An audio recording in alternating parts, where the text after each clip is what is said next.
श्री गुरुभ्यो नमः परमगुरुभ्यो नमः श्रीमदानंदतीर्थ भगवत्पादाचार्य गुरुभ्यो नमः हरि ओम कल्याणाद्भुतगात्राय कवितार्थप्रदायिने श्रीमद्वेंकटनाथाय श्रीनिवासाय ते नमः हयग्रीव हयग्रीव हयग्रीवेद्योपदेत् तस्य निस्सरते वाणी गङ्गगङ्ग्या प्रवागवत् रामाय रामभद्राय रामचंद्राय वेदसे रघुनाथाय नाथाय सीताय पतये नमः बुद्धिर्बलं यशोधैर्यं निर्भयत्वं अरोगतामजाड्यं वाक्पटुत्वं च हनुमत्स्मरणात् भवेत् अभ्रमं मङ्गलहितं मजडं विमलं सदा आनन्दतीर्थमधुरं भजे तापत्रयापहं चित्रैः पदैश्च गम्भीरैः वाक्यैर्वाणैरखण्डितैः गुरुभावं व्यञ्जयन्ती भाति श्रीजयतीर्थवाक् तं वन्दे नृसिंहकीर्तनिलयं श्रीव्यासराट् पूजितं ध्यायन्तं मनसा नृसिंहशरणं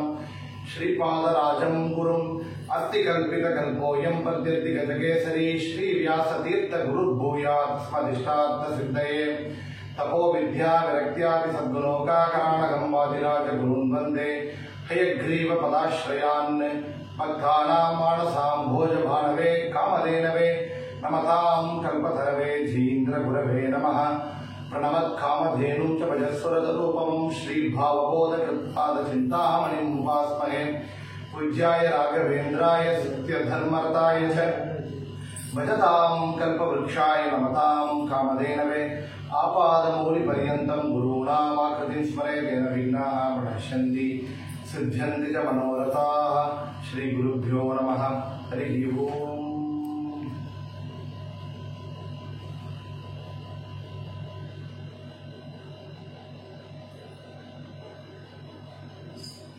ಎಲ್ಲರಿಗೂ ನಮಸ್ಕಾರ.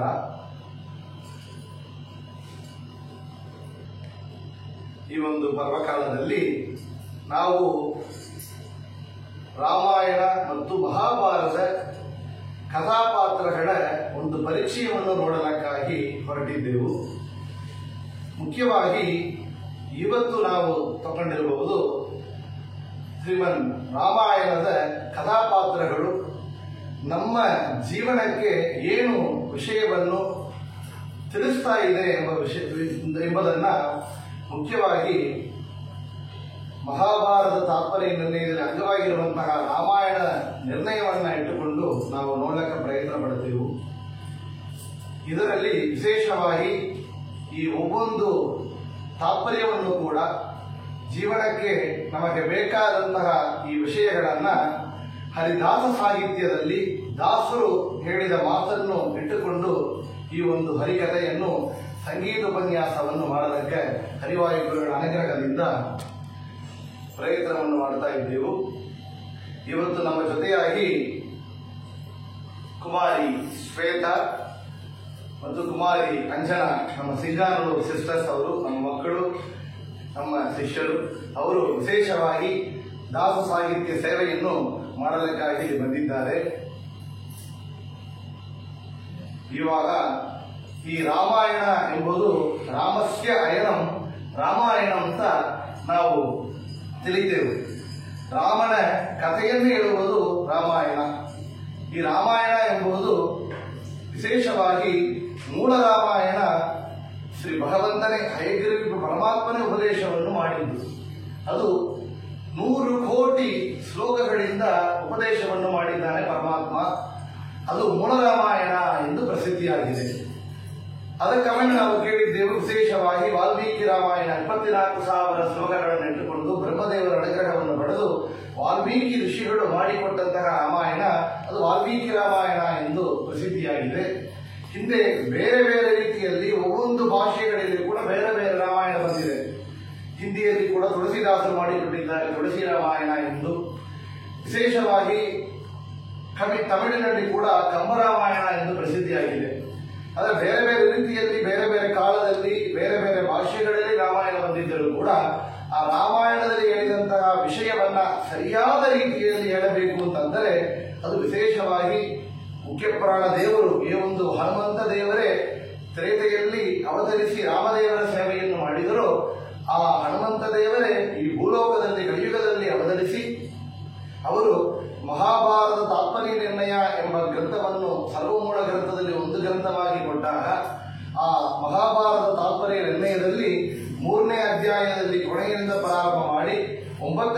ಪರ್ಯಾಯ ಪರ್ಯಂತ ರಾಮಾಯಣದ ನಿರ್ಣಯವನ್ನು ಮಾಡಿಕೊಂಡಿದ್ದಾರೆ. ಇದು ಮಹಾಭಾರತ ತಾತ್ಪರ್ಯ ನಿರ್ಣಯದಲ್ಲಿ ರಾಮಾಯಣದ ನಿರ್ಣಯವಾಗಿದೆ. ಇದು ಮಧ್ವ ರಾಮಾಯಣ ಎಂದು ವಿಶೇಷವಾಗಿದೆ. ಇದರ ಏನು ವಿಶೇಷ ಅಂತ ಹೇಳಿದರೆ, ಹನುಮಂತನೇ ನೋಡಿ ಇದ್ದು ಮಾಡಿದ ಕಾರ್ಯಗಳನ್ನ, ರಾಮದೇವರ ಮಹಿಮೆಗಳನ್ನ ಇಲ್ಲಿ ವಿಶೇಷವಾಗಿ ನಮಗೆ ತೋರಿಸಿಕೊಟ್ಟಿದ್ದಾರೆ.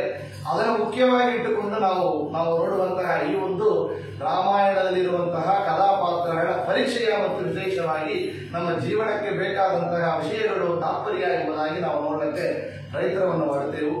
ಇಂತಹ ವಿಶೇಷವಾದ ಪರ್ವಕಾಲದಲ್ಲಿ ನಾವು ಇವಾಗ ಈ ಒಂದು ರಾಮಾಯಣದ ಕಥಾಪಾತ್ರಗಳ ವಿಷಯಗಳನ್ನ ಪ್ರಾರಂಭ ಮಾಡಬೇಕಾದರೆ ಆ ರಾಮನಾಮದ ಮಹಿಮೆಯನ್ನು ತಿಳಿಯಬೇಕು.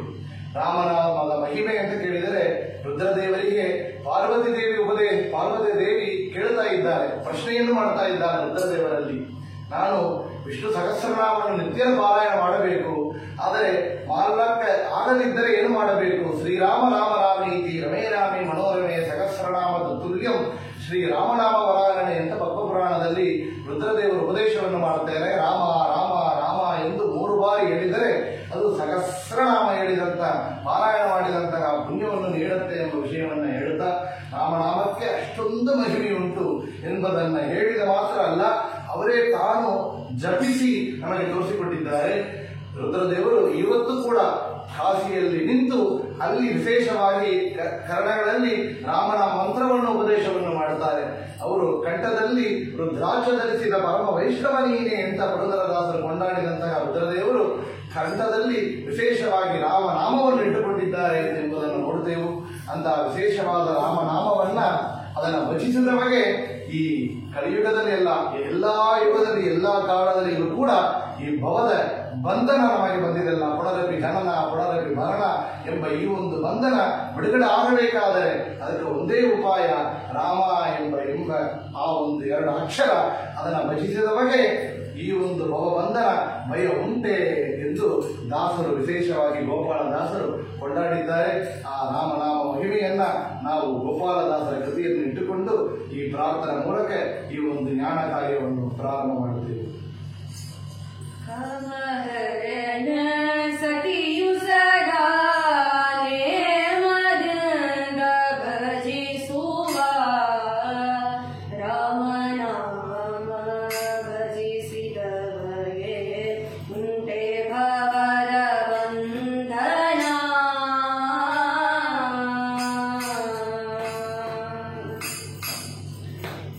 ಶಿವನು ಧನ್ಯನಾದ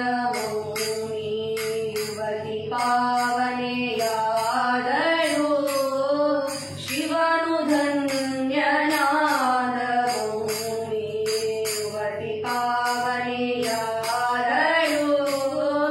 ರವಿಯ ಸೂತನು ಪದವಿ ಪಡೆದ, ರವಿಯ ಸೂತನು ಪದವಿ ಪಡೆದ, ಧ್ರುವನು ದಿವಿಜ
ವಚಿಸಿದ ಬಗೆ ಉಂಟೆ ಭವದ ಬಂಧನ ಎಂದು ಗೋಪಾಲದಾಸರು ಕೊಂಡಾಡುತ್ತಾರೆ. ಅದರಲ್ಲಿ ವಿಶೇಷವಾಗಿ ಈ ರಾಮನಾಮವನ್ನು ಹೇಳಿದಂತಹ ಒவ்வೊಂದು ಭಕ್ತ ಜನರ ಆ ದೇವತೆಗಳ ನಾಮವನ್ನು ಕೂಡ ಹೇಳುತ್ತಾ ಅವರಿಗೆಲ್ಲ ಭಗವಂತ ಯಾವ ರೀತಿಯಲ್ಲಿ ಅನುಗ್ರಹವನ್ನು ಮಾಡಿದ್ದಾನೆ ಎಂಬುದನ್ನು ಗೋಪಾಲದಾಸರು ಇಲ್ಲಿ ವಿಶೇಷವಾಗಿ ವರ್ಣನ ಮಾಡಿದ್ದಾರೆ. ಇವಾಗ ರಾಮಾಯಣ ಚರಿತ್ರೆಯಲ್ಲಿ ನಾವು ಪ್ರವೇಶ ಮಾಡುತ್ತೇವೆ. ಈಗ ನಾವು ನೋಡುವಂತಹದ್ದು ರಾಮಾಯಣದ ಕಥೆ ಹೇಳ ಅದೇ ಸೀಕ್ವೆನ್ಸ್ ಇರೋದಿಲ್ಲ. ನಾವು ನೋಡುವಂತಹದ್ದು ಒவ்வೊಂದು ಕಥಾಪಾತ್ರವನ್ನ ನಾವು ತೆಗೆದುಕೊಳ್ಳುತ್ತೇವೆ. ಆ ಒவ்வೊಂದು ಪಾತ್ರ ನಾವು ಏನು ಮಾಡಿದ್ದಾರೆ, ಆ ಪಾತ್ರದ ಗುಣ ಏನು, ಆ ಪಾತ್ರದ ಮಾಡಿದ ಕಾರ್ಯಗಳೇನು, ಅವರ ಸ್ವರೂಪ ಏನು, ಅವರು ಮಾಡಿದ ಕಾರ್ಯಗಳಿಂದ ನಾವು ತಿಳಿಯಬೇಕಾದ ವಿಷಯಗಳೇನು, ಅವರಿಗೆ ಭಗವಂತ ಮಾಡಿದ ಅನುಗ್ರಹ ಏನು ಎಂಬ ವಿಷಯಗಳನ್ನ ನೋಡ್ತಾ ಇದ್ದೇವೆ. ಇದಕ್ಕೆ ಮುಖ್ಯವಾಗಿ ಮಿನಿಮಮ್ ಎಲಿಜಿಬಿಲಿಟಿ ಏನು ಕೇಳಬೇಕು ಅಂದ್ರೆ ರಾಮಾಯಣದ ಕಥೆ ಕೊಂಚ ಗೊತ್ತಾಗಿರಬೇಕು. ನಾವು ರ್ಯಾಂಡಮ್ ಆಗಿ ಒಂದು ಕಥಾಪಾತ್ರವನ್ನು ಹೇಳ್ತೇವೆ. ಆ ಕಥಾಪಾತ್ರ ಯಾರಿಗೆ ಪರಿಚಯವೇ ಆಗದಿದ್ದರೆ ಇದು ಕೊಂಚ ಅರ್ಥ ಆಗಲಿಕ್ಕೆ ಕಷ್ಟವಾಗುತ್ತೆ. ಇದರಲ್ಲೂ ಕೂಡ ಇದು ಕೇಳಿದರೆ ಆ ಕಥಾಪಾತ್ರದ ಬಗ್ಗೆ ಕೊಂಚ ತಿಳಿಯಬಹುದು. ಹಿಂದೆ ರಾಮಾಯಣ ಕೇಳಿ ಮತ್ತೆ ಈ ಕಥಾಪಾತ್ರ ಕೇಳಿದೆ ನಮಗೆ ಚೆನ್ನಾಗಿ ಅರ್ಥವನ್ನು ಕೂಡ ಮಾಡಿಕೊಳ್ಳಕ್ಕಾಗತ್ತೆ. ನಾವು ಮುಂದೆ ಇವಾಗ ತೆಗೆದುಕೊಂಡಂತಹ ಕಥಾಪಾತ್ರಗಳು ಅಂತ ಕೇಳಿದರೆ ಇದರಲ್ಲಿ ನಾವು ಒಳ್ಳೆ ಕಥಾಪಾತ್ರಗಳು, ಅದಾವುದು ಭಗವಂತನ ಭಕ್ತಿ ಮಾಡಿದಂತಹ ಒಳ್ಳೆ ಕಾರ್ಯ ಮಾಡಿದಂತಹ ಸಜ್ಜೀವರಾದ ಕಥಾಪಾತ್ರಗಳಿದ್ದಾರೆ. ದುಷ್ಟ ಜನರು ದೈತ್ಯರು ಕೂಡ ಈ ಕಥಾಪಾತ್ರಗಳಿದ್ದಾರೆ. ಎರಡು ರೀತಿಯಲ್ಲಿ ಕೆಲಸಗಳು ಮಾಡಿದಂತಹ ಒಳ್ಳ ಕಾರ್ಯ ಸತ್ಕಾರ್ಯ ಮತ್ತು ದುಷ್ಟ ಕಾರ್ಯ ಎರಡು ಮಾಡಿದಂತಹ ಕಥಾಪಾತ್ರಗಳಿದ್ದಾರೆ. ಅದರಿಂದ ಇದೆಲ್ಲ ಸೇರಿ ಒಂದು ಮಿಕ್ಸ್ ಆಗಿ ಬರ್ತಾ ಇದೆ. ಆಗ ದುಷ್ಟ ಜನರಿಂದ ನಾವು ಏನು ಮಾಡಬಾರದು ಅಂತ ತಿಳಿಯುತ್ತೇವೆ, ಜನರಿಂದ ನಾವು ಏನು ಮಾಡಬೇಕು ಎಂಬ ವಿಷಯವನ್ನು ಕೂಡ ಡೂಸ್ ಅಂಡ್ ಡೋನ್ಸ್ ಎರಡನೇ ಕೂಡ ಇಲ್ಲಿ ನಾವು ತಿಳಿಯಬಹುದು. ಅದರಿಂದ ನೀವು ಮೊದಲೇ ನೋಡುವಂತಹದ್ದು ಈ ಕಥಾಪಾತ್ರದಲ್ಲಿ 3 ಜನರನ್ನು ನಾವು ತೆಗೆದುಕೊಳ್ಳುತ್ತೇವೆ. ಒಬ್ಬ ರಾವಣ, ಇನ್ನೊಬ್ಬ ಕುಂಭಕರ್ಣ, ಮೂರನೆಯವ ವಿಭೀಷಣ. ಇದರಲ್ಲಿ ವಿಭೀಷಣನ ಕೊಂಚ ವಿಸ್ತಾರವಾಗಿ ನೋಡುತ್ತೇವೆ. ಇದರಲ್ಲಿ 3 ಜನರು ಕೂಡ ಅಣ್ಣ ತಮ್ಮಂದ್ರೆ ರಾವಣ, ಕುಂಭಕರ್ಣ, ವಿಭೀಷಣ. ಈ 3 ಜನರು ಮಾತಾಡಿಕೊಳ್ಳುತ್ತಾರೆ. ನಾವೆಲ್ಲರೂ ಕೂಡ ಬ್ರಹ್ಮದೇವರ ಕುರಿತು ತಪಸ್ಸು ಮಾಡೋಣ ಅಂತ. ಬ್ರಹ್ಮದೇವರ ಕುರಿತು ತಪಸ್ಸು ಮಾಡಲಿಕ್ಕೆ ಹೊರಟಿದ್ದಾಗ 3 ಜನರು ಕೂಡ ವಿಶೇಷವಾಗಿ ತಪಸ್ಸು ಮಾಡ್ತಾರೆ. ನಮಗೆ ಗೊತ್ತು, ರಾವಣ ಕುಂಭಕರ್ಣ ಇಬ್ಬರು ಕೂಡ ಅವರು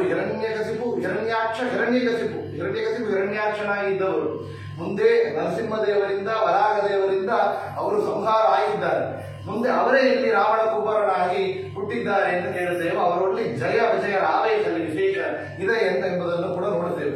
ಆಗ ಇವರಿಬ್ಬರು ತಪಸ್ಸು ಮಾಡಲಿಕ್ಕೆ ಬಂದಿದ್ದಾರೆ, ವರವನ್ನು ಕೇಳಲಿಕ್ಕೆ ಬಂದಿದ್ದಾರೆ. ವಿಭೀಷಣ ಪರಮ ವೈಷ್ಣವನಾದ ಒಬ್ಬ. ಇವು 3 ಜನ ತಪಸ್ಸು ಮಾಡಿದಾಗ ರಾವಣ ಕೇಳಿದ ವರ ಅಂತ ಕೇಳಿದರೆ ನಾವು ಕೇಳುತ್ತೇವೆ, ಬ್ರಹ್ಮದೇವರಲ್ಲಿ ವಿಶೇಷವಾದ ವರಗಳನ್ನ ಕೇಳಿದ. ಅವ ನನಗೆ ಮರಣ ಆಗಬಾರದು ಅಂತ ಕೇಳಬೇಕು. ಅದು ಯಾರು ಕೊಡಲಿಕ್ಕಾಗೋದಿಲ್ಲ. ಬ್ರಹ್ಮದೇವರು ಇದೇ ವಿಷಯವನ್ನ ಹಿರಣ್ಯಕಶಿಪು ಹೇಳಿದ್ದಾರೆ. ಆಗ ಹೇಳ್ಬೇಕು, ನನಗೆ ಮನುಷ್ಯರಿಂದ ವಾಣರಿಂದ ಬಿಟ್ಟು ಬೇರೆ ಯಾರಿಂದಲೂ ಕೂಡ ನನಗೆ ಮರಣ ಆಗಬಾರದು ಎಂಬ ವಿಷಯವನ್ನ ಕೇಳುತ್ತಾನೆ. ಮರವಾಗಿ ಕೇಳಿದ್ದ. ಅವ ಏನು ಅಂದುಕೊಂಡ ಅಂತಂದ್ರೆ ಅವನ ಚಿಂತನೆ ಹೆಂಗಿತ್ತು ಅಂದ್ರೆ, ಮನುಷ್ಯನಿಂದ ವಾಣದಿಂದ ತನ್ನ ಕೊಡ್ಲಿಕ್ಕೆ ಸಾಧ್ಯ ಇಲ್ಲ, ಮನುಷ್ಯಗಳ ಶಕ್ತಿಯ ಮೀರಿದ ಶಕ್ತಿ ನನ್ನ ಶಕ್ತಿ ಹಾಗಂತ ಒಂದು ಅವನಿಗೆ ಮನಸ್ಸಲ್ಲಿ ಇತ್ತು. ಅದರಿಂದ ಏನು ಮಾಡಿದ ಅಂದ್ರೆ, ಇವರಿಬ್ಬರನ್ನ ಬಿಟ್ಟು ಯಾರಿಂದಲೂ ಕೂಡ ನನಗೆ ಮರಣ ಆಗಬಾರದು. ಆಗ ದೇವತೆಗಳೆಲ್ಲರೂ ಕೂಡ ಅದರಲ್ಲಿ ಇನ್ಕ್ಲೂಡ್. ಅದರ ದೇವೋತ್ತಮನಾದ ಸರ್ವೋತ್ತಮನಾದ ನಾರಾಯಣ ಅವ ಮರ್ತೋಗಿ ಬಿಟ್ಟಿದ್ದಾನೆ. ವಾಣರಾಗಿ ಅವತಾರ ಮಾಡಿದ ಹನುಮಂತ ದೇವರನ್ನ ಅಲ್ಲಿ ಮರ್ತೋಗಿ ಬಿಟ್ಟಿದ್ದಾನೆ, ಮುಖ್ಯ ಪ್ರಾಣ ದೇವರನ್ನ. ಆಗ ಈ ರೀತಿಯಲ್ಲಿ ವರವನ್ನು ಕೇಳಿದ, ಆ ವರವನ್ನು ಪಡೆದ.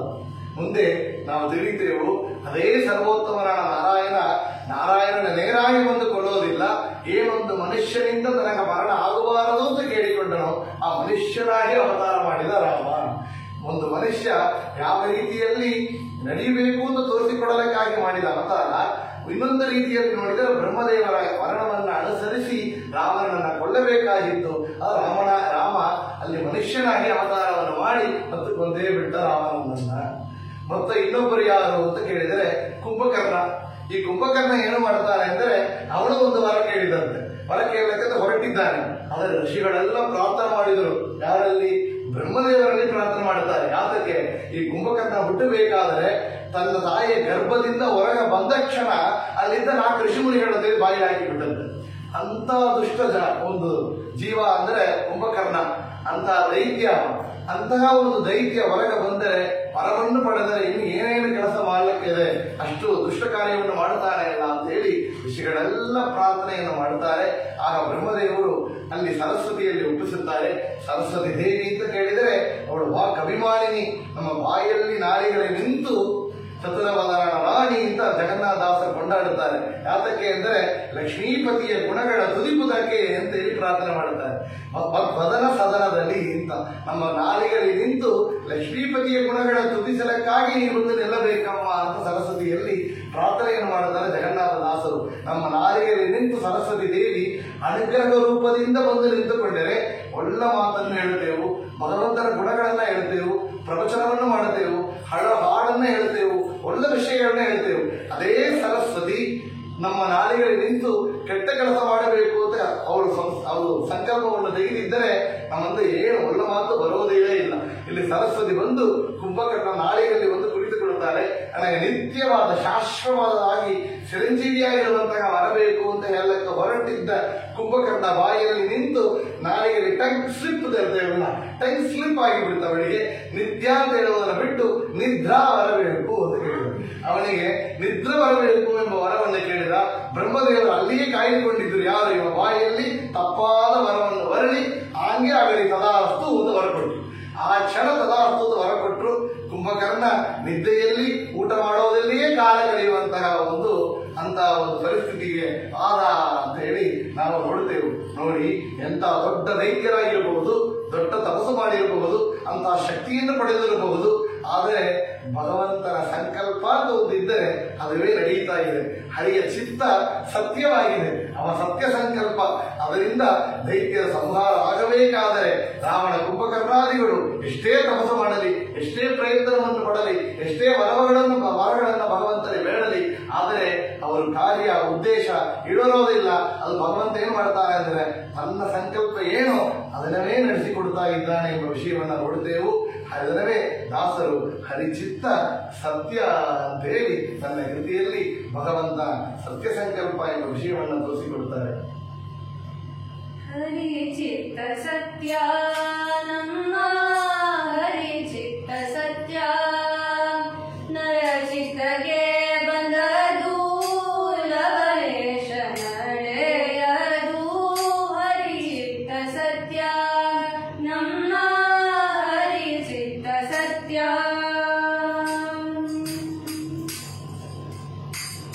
ಸುದಗಿ ಮಕ್ಕಳ ಭಾಗ್ಯ ಬಯಸೋದು ನರ ಚಿತ್ತ ಮಧುವ್ಯಾಗದಿರುವುದು ಹರಿಚಿತ್ತ ವೈರಿಯ ಕುದುರೆ ಅಂಗಣ ಆನೆ ಬಯಸೋದು ನರ ಚಿತ್ತ ಪದಚಾರಿಯಾಗೋದು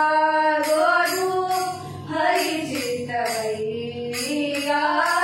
ಹರಿಚಿತ್ತ ಸತ್ಯ ನಮ್ಮ ಹರಿಚಿತ್ತ ಸತ್ಯ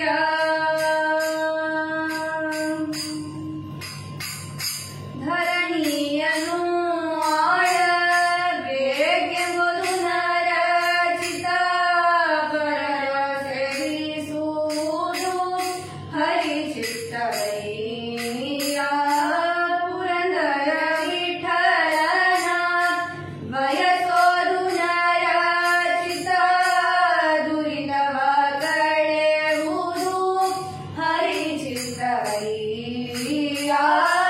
ಹರಿಚಿತ್ತ ಸತ್ಯ ನಮ್ಮ ಹರಿಚಿತ್ತ ಸತ್ಯ ನರಚಿತಗೆ ಬಂದದು ಲವಲೇಶ ನಡೆಯದು ಹರಿಚಿತ್ತ ಸತ್ಯ ನಮ್ಮ ಹರಿಚಿತ್ತ ಸತ್ಯ. ನರಚಿತ್ತಕ್ಕೆ ಬಂದೋದು ನಡೆಯುವುದಿಲ್ಲ, ಹರಿಚಿತ್ತ ಏನೋ ಅದೇ ನಡೀತಾ ಇದೆ ಅಂತ. ನಾವು ಕುದುರೆ ಯಾಣ ಮೇಲೆ ಮನೆ ಹೋಗಬೇಕು ನೆನೆಸ್ತೇವೆ, ಒಳ್ಳೆ ಕಾರ್ ಒಳ್ಳೆ ಸುಖವಾಗಿ ಅಂತ ಹೇಳ್ತಾರೆ, ಕಾರ್ ಟ್ಯಾಕ್ಸಿ ಕ್ಯಾನ್ಸಲ್ ಮಾಡಿ ಬಿಡ್ತಾರೆ, ನಡೆದೇ ಹೋಗುವಂತ ಪರಿಸ್ಥಿತಿ ಬರುತ್ತೆ. ಒಳ್ಳೆ AC ನೋಡಿ ಜಿಲ್ ಸೆಟ್ಟು ಬಳಕಬೇಕು ಅಂತ ಹೇಳ್ತಾರೆ, ಅದು ನೋಡಿ ಕವರ್ ಕಟ್ ಆಗಿಬಿಡುತ್ತೆ, ಬೆಳಕು ಸುರಿತಾ ಇದೆ ಬೆಳಗಿದ್ದೇವು. ಭಗವಂತ ಏನು ಚಿತ್ತೋ ಅವನ ಚಿತ್ತ ಅದು ಸತ್ಯವಾಗಿದೆ ಎಂಬ ವಿಷಯವನ್ನ ನಾವನ ಕುಂಭಕರ್ಣಾದಿಗಳ ಪುತ್ರನಿಂದ ನಾವು ನೋಡುತ್ತೇವೆ. ಮೂರನೆಯದಾಗಿ ವಿಭೀಷಣ ಅಲ್ಲಿ ವರವನ್ನ ಕೇಳಿದ, ಬ್ರಹ್ಮದೇವರವನ್ನ ದರ್ಶನಕ್ಕೆ ಕೊಟ್ಟು ವಿಭೀಷಣ ನಿನಗೆ ಏನು ಬರಬೇಕು ಅಂತ ಕೇಳಿ. ಇಲ್ಲಿ ರಾವಣ ಕುಂಭಕರ್ಣಾದಿಗಳು ಕೇಳಿದ್ದು ಚಿರಂಜೀವಿತ್ವ ನಿತ್ಯವಾಗಿರುವಂತಹ ಬರಬೇಕು ಅಂತ ಕೇಳಿದರು. ಆದರೆ ಇಲ್ಲಿ ವಿಭೀಷಣ ಕೇಳಿದ್ದು, ಅಪ್ಪ ಸ್ವಾಮಿ ನನಗೆ ಏನೋ ಆಗಲಿ, ಏನೊಂದೇ ಕಷ್ಟಗಳು ಬರಲಿ, ಸಂತೋಷವಾಗಲಿ, ಏನೊಂದೇ ನಡೆಯಲಿ, ಆದರೆ ಏನಾದರೂ ನಾನು ಧರ್ಮದಲ್ಲಿ ಇರುವಂತಹ ಒಂದು ಮಾರ್ಗವನ್ನು ನನಗೆ ಕಳಿಸು, ಧರ್ಮವನ್ನು ಬಿಡಬಾರದು, ನನ್ನ ಧರ್ಮದಲ್ಲಿ ನಾನು ಸ್ಥಿರವಾಗಿರಬೇಕು ಎಂಬ ವರವನ್ನ ಕೇಳಿದಾಗ ಬ್ರಹ್ಮದೇವರು ತುಂಬಾ ಆನಂದವಾಗಿತ್ತಂತೆ. ಯಾತಕ್ಕೆ ಅಂತ ಕೇಳಿದರೆ ಧರ್ಮದಲ್ಲಿ ಇರಬೇಕು ಅಂತ ಒಬ್ಬ ಪ್ರಾರ್ಥನೆಯನ್ನು ಮಾಡ್ತಾನಲ್ಲ, ಏನು ಬಂದರೂ ಧರ್ಮದಲ್ಲಿ ಇರಬೇಕು, ಧರ್ಮವನ್ನು ಬಿಡಬಾರದು ಅಂತ ಪ್ರಾರ್ಥನೆಯನ್ನು ಮಾಡ್ತಾನಲ್ಲ, ಇಂಥವರಿಗೆ ನಾವು ಏನು ಹೊರಬೇಡಬೇಕು, ಧರ್ಮದ ಬೇಡುವವರಿಗೆ, ಧರ್ಮದಲ್ಲಿ ನಡೆಯುವವರಿಗೆ ನಾವು ಆಯುಷ್ಯನ್ನು ಕೊಡಬೇಕು ಅಂತ ಹೇಳಿ ತಾನು ಭಗವಂತನ ಸಂಕಲ್ಪವನ್ನು ತಿಳಿದು ನಿಂಗೆ ಚಿರಂಜೀವಿಯಾಗು ಅಂತ ವರವನ್ನು ಕೊಟ್ಟು ಬ್ರಹ್ಮದೇವರು. ಚಿರಂಜೀವಿತ್ವ ಕೇಳಿದ ರಾವಣ ಕುಂಭಕರ್ಣನಿಗೆ ಆಗಲಿಲ್ಲ, ಧರ್ಮ ಒಂದೇ ಬೇಕು ಅಂತ ಕೇಳಿದ ವಿಭೀಷಣನಿಗೆ ಚಿರಂಜೀವಿಯಾಗು ಅಂತ ಕೊಟ್ಟರು. ಧರ್ಮೋ ರಕ್ಷತಿ ರಕ್ಷಿತ, ಧರ್ಮಂ ತಲೆಗೆ ಹಾಕು ಅಂತ ತಮಿಳಲ್ಲಿ ಕೇಳ್ತೇವೆ. ಧರ್ಮೋ ರಕ್ಷತಿ ರಕ್ಷಿತ, ಧರ್ಮವನ್ನು ಯಾರು ರಕ್ಷಣೆ ಮಾಡುತ್ತಾರೆಯೋ, ಪಾಲನ ಮಾಡುತ್ತಾರೆಯೋ ಅವರನ್ನ ಆ ಧರ್ಮವೇ ರಕ್ಷಣೆಯನ್ನು ಮಾಡುತ್ತೆ ಅಂತ. ಇವತ್ತು ಏನೋ ಒಂದು ಚಿಕ್ಕ ಸಣ್ಣ ಸಣ್ಣ ಪುಟ್ಟ ವಿಷಯಗಳಿಗೆ ಕೂಡ ಧರ್ಮ ತ್ಯಾಗವನ್ನು ಮಾಡುತ್ತೇವೆ. ಸಂಧ್ಯಾವಂದ್ಯ ಇತ್ಯಾದಿ ಕರ್ಮಾನುಷ್ಠಾನಗಳನ್ನ ಏನೋ ಒಂದು ಅಲ್ಪ ವಿಷಯಗಳಿಗಾಗಿ ತ್ಯಾಗವನ್ನು ಮಾಡುತ್ತೇವೆ, ಅದರಲ್ಲಿ ಕಾಂಪ್ರಮೈಸ್ ಮಾಡಿದ್ದೇವೆ ನಮ್ಮ ಧರ್ಮದನ್ನ. ಏನೋ ಒಂದು ನಮ್ಮ ಧರ್ಮದಲ್ಲಿ ಇರಬೇಕು, ನಮ್ಮ ಧರ್ಮದಲ್ಲಿ ನಮ್ಮ ಜೀವನ ಇರಬೇಕು, ನಮ್ಮ ಧರ್ಮದಲ್ಲಿ ವಿವಾಹ ಮಾಡಿಕೊಳ್ಳಬೇಕು, ಮುಂದೆ ಸಂತತಿಯನ್ನು ಪಡಬೇಕು ಅಂದರೆ ಏನೋ ಒಂದು ಅಲ್ಪ ಸೊಗಗಾಗಿ ನಾವು ತ್ಯಾಗ ಮಾಡಿ ಬೇರೆ ನಮ್ಮ ಧರ್ಮ ಬಿಟ್ಟು ಬೇರೆ ಧರ್ಮವನ್ನು ನಾವು ತೆಗೆದುಕೊಳ್ಳುವ ಒಂದು ಸಂತೋಷದಿಂದ ಅಲ್ಲಿ ದೊಡ್ಡ ತಪ್ಪನ್ನು ಮಾಡ್ತಾ ಇದ್ದೇವೆ. ಭಗವಂತ ಹೇಳ್ತಾನೆ, ಸ್ವಧರ್ಮೇ ನಿಧನಂ ಶ್ರೇಯ ಅಂತ.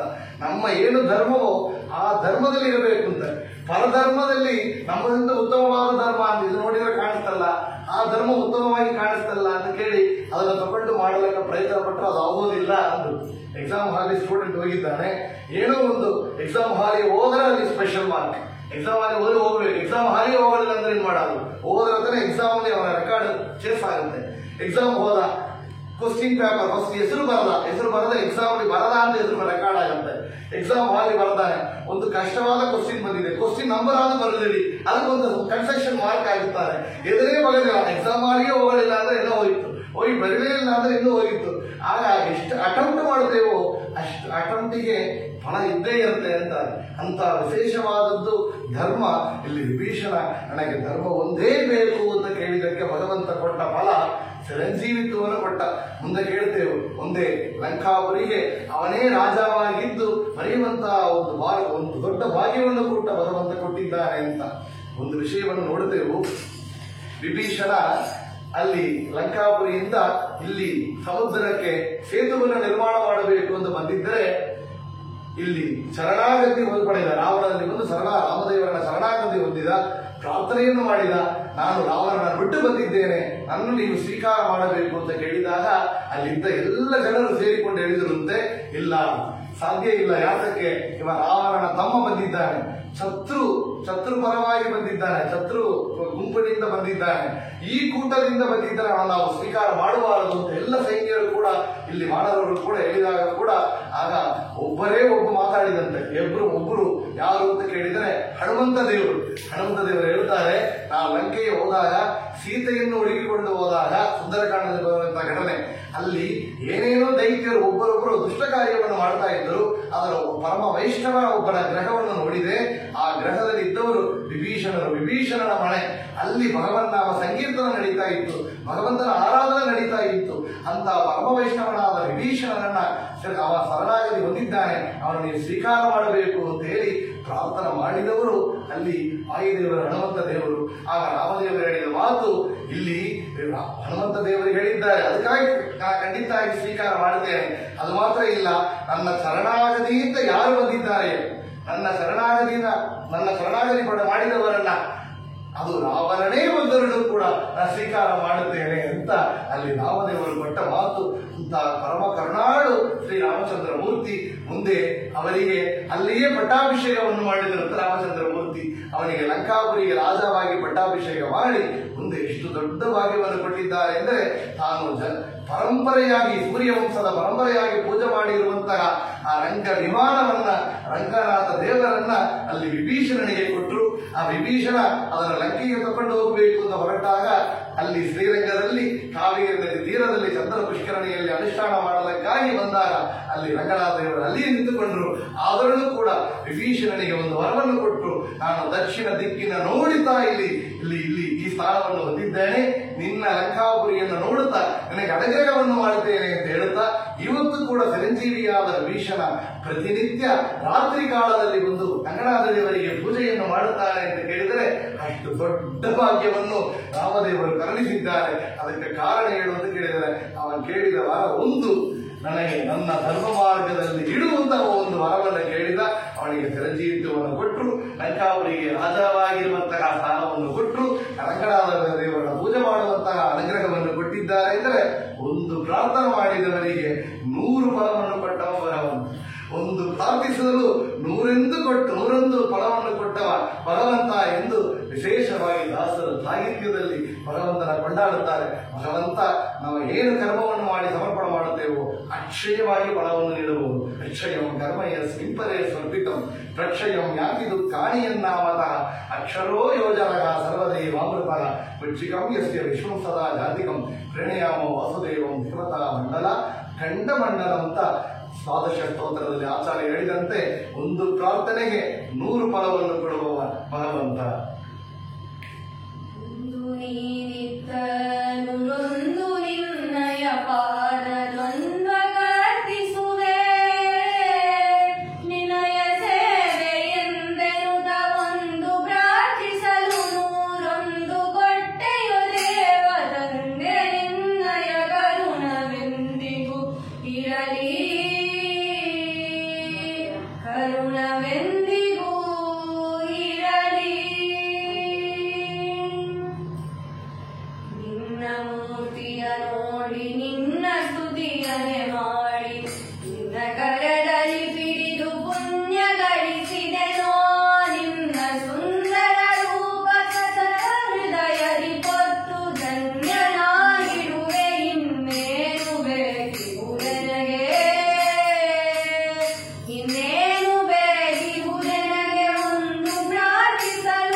ವಿಭೀಷಣನನ್ನ ಸ್ವೀಕಾರ ಮಾಡಬೇಕಾದರೆ, ಅವನ ಶರಣಾಗತಿಯೊಂದನ್ನ ಅಕ್ಸೆಪ್ಟ್ ಮಾಡಬೇಕಾಗಿದ್ದರೆ ಅಲ್ಲಿ ಯಾರಲ್ಲಿ ರೆಕಮೆಂಡೇಶನ್ ಕೊಟ್ಟದ್ದು ಅಂತ ನೋಡಿದರೆ ಅದು ಮುಖ್ಯ ಪ್ರಾಣ ದೇವರು, ವಾಯುದೇವರು. ಹನುಮಂತ ದೇವರು ನಮಗಾಗಿ ಒಂದು ಜೀವಾತ್ಮನ ಪರಮಾತ್ಮನಲ್ಲಿ ಹೋಗಿ ಸೇರಿಸಬೇಕಾದರೆ, ಹುಟ್ಟಿಸಬೇಕಾದರೆ ಆ ಒಂದು ದೊಡ್ಡ ಕಾರ್ಯವನ್ನು ಮಾಡುವವರು ಮುಖ್ಯ ಪ್ರಾಣ ದೇವರು, ಅವರೇ ಮೀಡಿಯೇಟರ್ ಆಗಿದ್ದಾರೆ. ಇಲ್ಲಿ ಹನುಮಂತ ದೇವರು ಅಲ್ಲಿ ವಿಭೀಷಣ ಪರವಾಗಿದ್ದು ಮಾತಾಡಿದವರು ಎಂಬ ವಿಷಯವನ್ನ ಕೂಡ ನಾವಿಲ್ಲಿ ನೋಡುತ್ತೇವೆ. ಇದಕ್ಕಾಗಿ ರಾಯರು ತಮ್ಮ ಪ್ರಾತ ಸಂಕಲ್ಪ ಗದ್ಯದಲ್ಲಿ ಹೇಳುತ್ತಾರೆ, ದೀನಂ ದೂನಂ ಅನಾಥಂ ಶರಣಾಗತಂ ಅಂತ ನಮ್ಮ ಪರವಾಗಿ, ಆ ಜೀವನ ಪರವಾಗಿ, ಜೀವಾತ್ಮನ ಪರವಾಗಿ ಮುಖ್ಯ ಪ್ರಾಣ ದೇವರು ಭಗವಂತನಲ್ಲಿ ಪ್ರಾರ್ಥನೆ ಮಾಡ್ತಾರಂತೆ. ದೀನಂ ದೂನಂ ಅನಾಥಂ ಶರಣಾಗತಂ ಅಂತ.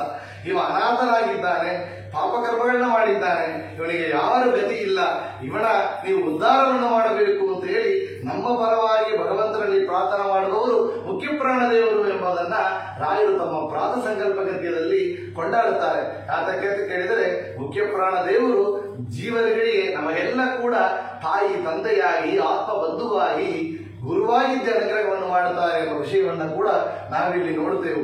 ಅದಕ್ಕಾಗಿ ನೋಡಿ, ಮಾತರ್ಮೇ ಮಾತರಿಶ್ವನ್ ಪಿತರದುಲಗರೋ ಭ್ರಾತರಿಷ್ಟಾಪ್ತ ಬಂಧೋ ಸ್ವಾಮಿನ್ ಸರ್ವಾಂತರಾತ್ಮನ್ ಅಜರ ಜರಯಿತಃ ಜನ್ಮ ಮೃತ್ಯಾಮಯಾಣ ಅಂತ ತ್ರಿವಿಕ್ರಮ ಪಂಡಿತಾಚಾರ್ಯರು ಮುಖ್ಯ ಪ್ರಾಣ ದೇವರನ್ನ ಸ್ತೋತ್ರ ಮಾಡುವಾಗ ವಾಯುಸ್ತುತಿಯಲ್ಲಿ ಮಾತರ್ಮೇ ಮಾತರಿಶ್ವನ್ ಪಿತರದುಲಗರೋ ಭ್ರಾತರಿಷ್ಟಾಪ್ತ ಬಂಧೋ ಅಂತ ಮುಖ್ಯ ಪ್ರಾಣ ದೇವರನ್ನ ಮಾತಾ ಪಿತಾ ಆಪ್ತ ಬಂಧು ಅಂತ ಕೊಂಡಾಡಿದ್ದಾರೆ.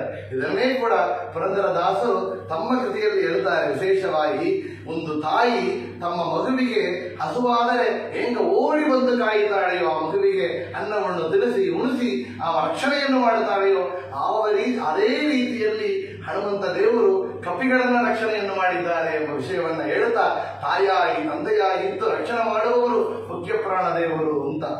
ತಾಯಿ ತಂದೆ ಹಸುವೆ ಹಾಗಿ ಸಹಾಯ ಮಾಡಿ ಸಾಕುವಂತೆ, ಆಯಾಸವಿಲ್ಲದೆ ಸಂಜೀವನವ ತಂದೆ, ಆಯಾಸವಿಲ್ಲದ ಸಂಜೀವನವ ತಂದೆ,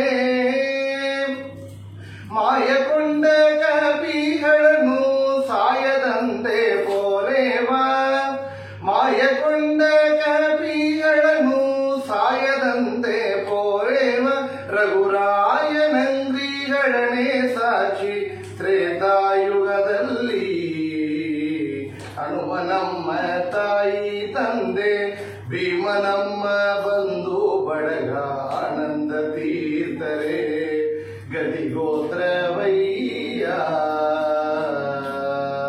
ಹನುಮನಮ್ಮ ತಾಯಿ ತಂದೆ ಭೀಮನಮ್ಮ ಬಂಧು ಬಳಗ ಆನಂದ ತೀರ್ಥರೇ ಗದಿಗೋತ್ರವಯ್ಯ ಅಂತ ಪುರಂದರದಾಸರು ಕೊಂಡಾಡಿದ್ದಾರೆ. ಈ ರೀತಿಯಲ್ಲಿ ವಿಭೀಷಣ ಎಂಬ ಕಥಾಪಾತ್ರದಿಂದ ನಾವು ವಿಶೇಷವಾಗಿ ವಿಷಯಗಳನ್ನು ತಿಳಿಯುತ್ತೇವೆ. ಭಗವಂತನ ಹರಿಚಿತ್ತ ಸತ್ಯ ಎಂಬ ವಿಷಯವನ್ನ ತಿಳಿದು ವಿಭೀಷಣ ಧರ್ಮ ಮಾಡಬೇಕು, ಧರ್ಮ ಮಾಡುವವರನ್ನ ರಕ್ಷಣೆ ಮಾಡುವವರ ಭಗವಂತ ಯಾವ ರೀತಿಯಲ್ಲಿ ರಕ್ಷಣೆ ಮಾಡುತ್ತಾನೆ, ನಾವು ಒಂದನ್ನು ಕೇಳಿದರೆ ಅನಂತ ಪಟ್ಟು ಫಲವನ್ನು ಕೊಟ್ಟು ರಕ್ಷಣೆಯನ್ನು ಮಾಡುತ್ತಾನೆ ಎಂಬ ವಿಷಯವನ್ನ ವಿಭೀಷಣ ಕಥಾಪಾತ್ರದಲ್ಲಿ ನಾವು ತಿಳಿದೆವು. ಮುಂದೆ ನಾವು ಭರತನನ್ನು ನೋಡ್ತಾ ಇದ್ದೇವೆ. ಭರತ ಎಂಬವ ರಾಮನ ತಮ್ಮನಾಗಿ ಅವತಾರವನ್ನು ಮಾಡಿದವ.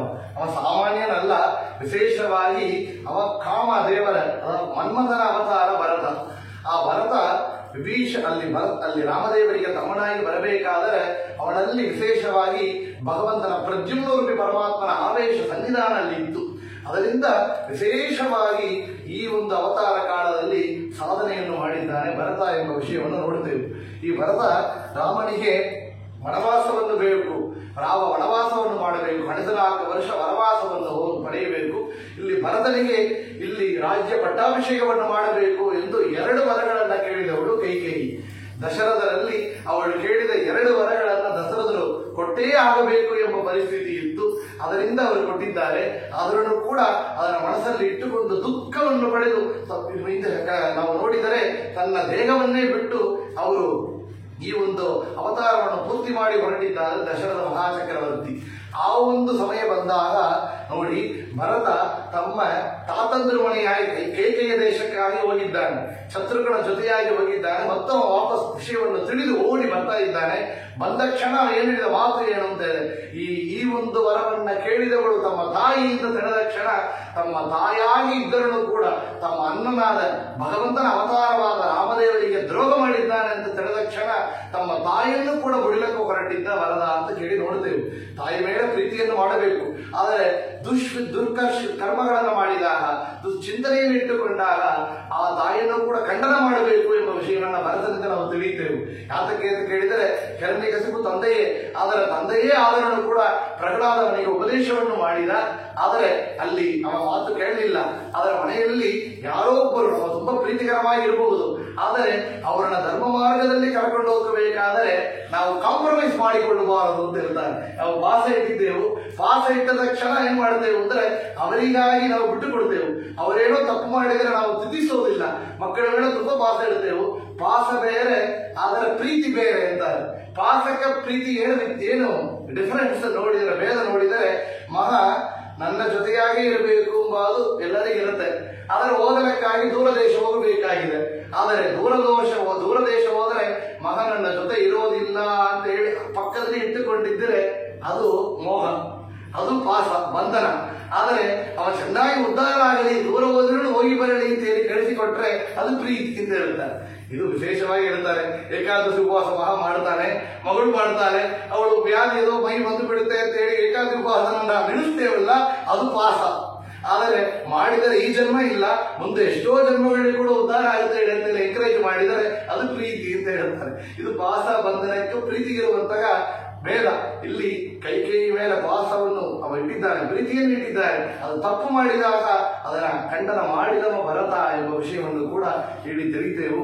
ಆಗ ಹೇಳಿದರಂತೆ, ಈ ಅಯೋಧ್ಯೆಗೆ ನೀ ರಾಜನಾಗಬೇಕು ಅಂತ ಅಲ್ಲಿ ಕೈಕೇಯಿ ಕೇಳಿಕೊಂಡಾಗ, ಈ ಅಯೋಧ್ಯೆ ನನ್ನದಲ್ಲ ಅಂತ ಹೇಳಿ, ಇದು ನನ್ನದಲ್ಲ, ಇದು ಅಯೋಧ್ಯೆ ರಾಮದೇವರದು ಅಂತ ಹೇಳಿದಂತೆ.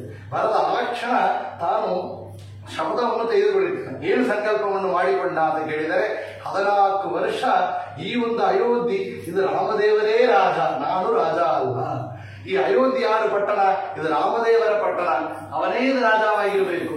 ಈ ಅಯೋಧ್ಯೆ ಒಳಗೆ ನಾನು ಪ್ರವೇಶ ಮಾಡೋದಿಲ್ಲ. ಮೊದಲಲ್ಲಿ ಒಂದು. ಇನ್ನೊಂದು ಎಲ್ಲಿ ಹೋಗಿರುತ್ತಾನೆ? ಪಕ್ಕದಲ್ಲಿ ಅಯೋಧ್ಯೆಯ ಹೊರಗೆ ಬಾರ್ಡರ್ ಇದೆ. ಆ ಬಾರ್ಡರ್ ನಂದಿಗ್ರಾಮದಲ್ಲಿ ನಾನು ವಾಸ ಮಾಡುತ್ತೇನೆ. ಹೇಗೆ? ದೊಡ್ಡ ಪ್ಯಾಲೇಸ್ ಕಟ್ಟಿಕೊಂಡಿರುವುದಿಲ್ಲ. ಏನ್ ಹೇಳಿದ ಅಂದ್ರೆ, ಯಾವ ರೀತಿಯಲ್ಲಿ ರಾಮದೇವರು ಇದ್ದಾರೆಯೋ ಅದೇ ರೀತಿಯಲ್ಲಿ ನಾನಿದ್ದೇನೆ. ಅದೇ ರೀತಿಯಲ್ಲಿ ಏನು ಮರವರಿಯಿಂದ ಧರಿಸಿ ನೋಡಿ, ಅವರು ಆ ರಾಮದೇವರು ಯಾವ ರೀತಿಯಲ್ಲಿ ಹೋಗಿದ್ದಾರೆ ಅದೇ ರೀತಿಯಲ್ಲಿ ಅವರು ನಾರ್ಮಡಿಯನ್ನು ಉಟ್ಟುಕೊಂಡು ನೆಲದಲ್ಲಿ ಮಳೆದುಕೊಂಡು ಪಂಚಗವ್ಯವನ್ನು ಸ್ವೀಕಾರ ಮಾಡುತ್ತಾ ಬ್ರಹ್ಮಚರ್ಯದಿಂದ ತನ್ನ ಹೆಂಡತಿಯನ್ನ ಬಿಟ್ಟು ಅಲ್ಲಿ ಬಂದು ತಪಸ್ಸು ಮಾಡ್ತಾ ಇದ್ದರಂತೆ. 14 ವರ್ಷ ಕಾಲ ಆ ರೀತಿಯಲ್ಲಿ ದೊಡ್ಡ ತ್ಯಾಗವನ್ನು ಮಾಡಿ, ಈ ದೇಶ ನನ್ನದಲ್ಲ, ಇದು ರಾಮನ ದೇಶ, ರಾಮರೇ ಇದು ರಾಜ್ಯ, ನಾನು ಅಲ್ಲ, ನಾನು ನನ್ನದು ಎಂಬ ಬಿಟ್ಟು ಅಂತ ದೊಡ್ಡ ತಪಸ್ಸು ಮಾಡಿದವ ಭರತ ಚಕ್ರವರ್ತಿ ಎಂಬ ವಿಷಯವನ್ನ ನಾವಿಲ್ಲಿ ನೋಡುತ್ತೇವೆ. ಅದರಿಂದ ದಾಸರು ಹೇಳುತ್ತಾರೆ, ಈ ಒಂದು ದೇಹ ಇದು ಅಯೋಧ್ಯ ಪಟ್ಟಣ ಅಂತವಾಗಬೇಕು ಅಂತ. ಇದರಿಂದ ನಮಗೇನು ವಿಷಯ ಅಂತ ಕೇಳಿದರೆ, ಈ ಒಂದು ದೇಹ ಅಯೋಧ್ಯ ಪಟ್ಟಣ. ಈ ಅಯೋಧ್ಯ ಪಟ್ಟಣಕ್ಕೆ ರಾಜ ಯಾರು ಅಂದರೆ ರಾಮ ಒಬ್ಬನೇ ಎಂದರು. ರಾಮ ಒಬ್ಬನೇ. ಈ ದೇಹದ ಒಳಗೆ ಇರುವಂತಹ ಬಿಂಬರೂಪಿಯಾದ ಪರಮಾತ್ಮನೇ ರಾಜ. ನಾನು ರಾಜ ಅಲ್ಲ, ನಾನು ಅವನ ದಾಸ. ಈ ದೇಹ ಅಯೋಧ್ಯ ಪಟ್ಟಣ, ಅದು ರಾಮನ ದೇಶ, ರಾಮನೇ ರಾಜ. ಒಳಗಿರುವಂತಹ ಬಿಂಬರೂಪಿಯಾದ ಪರಮಾತ್ಮ ಕೊಟ್ಟ ದೇಹ ಇದು. ಇದರಲ್ಲಿ ವಾಸ ಮಾಡುವವ ನಾನು. ಅಲ್ಲಿದೆ ನಮ್ಮನೆ, ಈ ಮನೆ ಸುಮ್ಮನೆ ಅಂತ ಹೇಳಿದಂತೆ ಅಂತಹ ಒಂದು ಸಂಕಲ್ಪವನ್ನು ತೆಗೆದು ದೊಡ್ಡ ಸೇವೆಯನ್ನು ಮಾಡಿದವ ಇಲ್ಲಿ ಭರತ. ಅದೇ ರೀತಿಯಲ್ಲಿ ಇಲ್ಲಿ ದಾಸರು ಚೆನ್ನಾಗಿ ಹೇಳ್ತಾರೆ, ನಂದೇನದೋ ಸ್ವಾಮಿ ನಿಂದಿಲ್ಲವೋ ಎಲ್ಲನೇ ನಿಂದಪ್ಪ. ನೀ ಕೊಟ್ಟ ಈ ದೇಹ, ನೀ ಕೊಟ್ಟ ಈ ಒಂದು ಜೀವನ, ನೀ ಕೊಟ್ಟ ನನ್ನ ಹೆಂಡತಿ ಮಕ್ಕಳು, ನೀ ಕೊಟ್ಟ ಈ ಒಂದು ಜ್ಞಾನ, ನೀ ಕೊಟ್ಟ ಸಂಪತ್ತು ಎಲ್ಲದೇ ನಿನ್ನದು ಎಂಬುದನ್ನ ಕೂಡ ಇಲ್ಲಿ ಭರತ ಹೇಳಿದಂತೆ ದಾಸರು ಇಲ್ಲಿ ಕೊಂಡಾಡುತ್ತಾ ಇದ್ದಾರೆ. ಸ್ವಾಮಿ ನಿಂದೆ ಇದೆಲ್ಲವೂ ನಂದಾನಂದನ ಗೋವಿಂದ.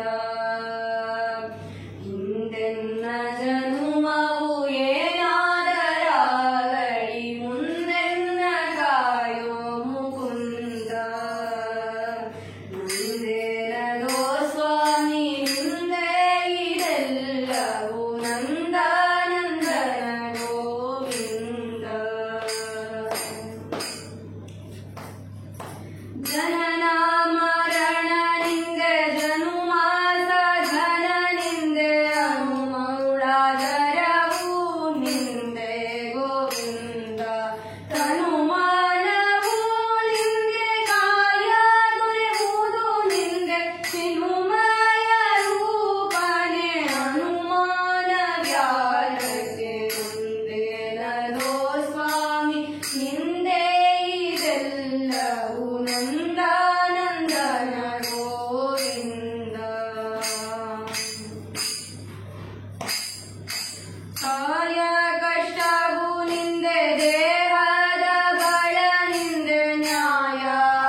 ಜಾತ್ರೆ ತೀರ್ಥವು ನಿಂದೆ ಕ್ಷೇತ್ರದ ಫಲ ನಿಂದೆ ಸತ್ಪಾತ್ರ ದಾನನೆ ಮಾನಿಂದೆ ಗೋವಿಂದ ಧಾತ್ರಿಯೊಳ್ ಪರಿಪೂರ್ಣ ಕ್ಷೇತ್ರ ವೆಂಕಟ ವಿಠಲ ಧಾತ್ರಿಯೊಳ್ ಪರಿಪೂರ್ಣ ಕ್ಷೇತ್ರ ವೆಂಕಟ ವಿಠಲ ಸ್ತೋತ್ರ ಮಾಡುವುದು ವಿಚಿತ್ರವು ನಿನ್ನದೆಯ ನಿಂದೆ ನಡೋ ಸ್ವಾಮಿ ನಿಂದೆ ಇದೆಲ್ಲವು ನಂದ ನಂದನ ಗೋವಿಂದ ನಂದ ನಂದನ ಗೋವಿಂದ